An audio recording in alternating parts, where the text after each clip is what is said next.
मैंने आपको last time भी बोला, अपने कैमरा ज़रा घुमाइए, दो ही पार्टीज़ की ओर ना करें। जिस दिन आप कैमरा राइट लेफ़्ट घुमाएंगे आपको बाकी पार्टीज़ भी दिखेंगे और आज़ाद साहब पहले दिखेंगे। बाकी हमारी पार्टी, आपको पता है हमारी पार्टी बोलती कम है और करती ज़्यादा है। लोग हमसे मिलते हैं कि आप प्लीज़ इलेक्शंस को उठिए, आप हमारे लिए खड़े हो जाइए। ऑफिसेज़ में हम लोग उनके साथ जाते हैं एंड ये उनका डिसीजन है कि नहीं, जिनको हमने चुना ये गलत डिसीजन था। तो हमें जो हमारे लिए काम कर चुके थे, जिनने बोला ही नहीं और उनने हमें हर एक चीज़ दे दी।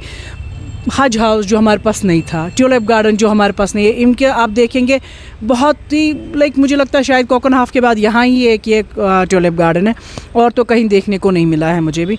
तो ऐसी चीज़ें यहाँ करने की हुई है आज़ाद साहब ने। So definitely the people remember that era. तो आज भी बोलते हैं कि हमें कभी डेलीगेशन लेके नहीं जाना पड़ा, हमारे बच्चों को आज़ाद साहब के पास नहीं जाना पड़ा और बोलना पड़ा हमारे लिए कॉलेजेस बनाइए, हमारे लिए इंस्टीट्यूट्स बनाइए, हमारे लिए मेडिकल कॉलेज बनाइए, क्योंकि वो उन्होंने खुद से बनाए। So say we are going to do better than this. इंशाल्लाह इन कमिंग डेज आप देखेंगे आज़ाद साहब और भी ज़्यादा बात करेंगे इस बारे में। स्टेटहुड के बारे में वो बात करते हैं एंड स्टेटहुड के बारे में वो बहुत ज़्यादा अच्छी बात है। मुझे लगता है उनको भी प्रोटेस्ट पे बैठना चाहिए था पार्लियामेंट में।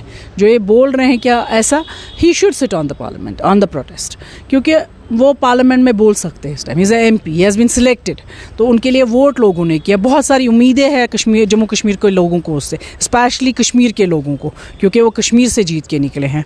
तो बहुत सारी उम्मीदें हैं।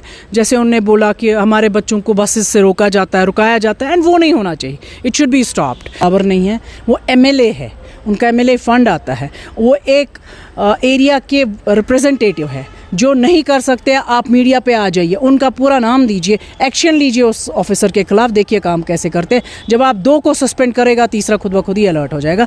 वो करना नहीं चाहते हैं, जिसको काम कराना है वो करता है एंड वो करके दिखाते हैं कि काम कैसे होते। जब ULB इलेक्शन थे, जब वो एक छोटे छोटे मीन्स रिप्रेजेंटेटिव्स अपने अपने एरियाज़ में काम करते, तो ये तो MLAs है, उनको तो पूरा इलाका दिया जाता है, तो क्यों नहीं करवा सकते ये काम। ये करना नहीं चाहेंगे वो दूसरी बात है, बट आप उठिए, उनसे काम कराइए। आप सेक्रेटरीट में जाइए, आपकी मिनिस्ट्री अपनी है इस टाइम, तो उनसे काम करवाइए, उनसे बोलिए। जो नहीं ऑफिसर काम करता है उनका निकालिए, उनका सस्पेंशन ऑर्डर निकालिए, उनको टर्मिनेट करिए, पता चलेगा कि गवर्नमेंट क्या होती है। बाकी आप नहीं करवा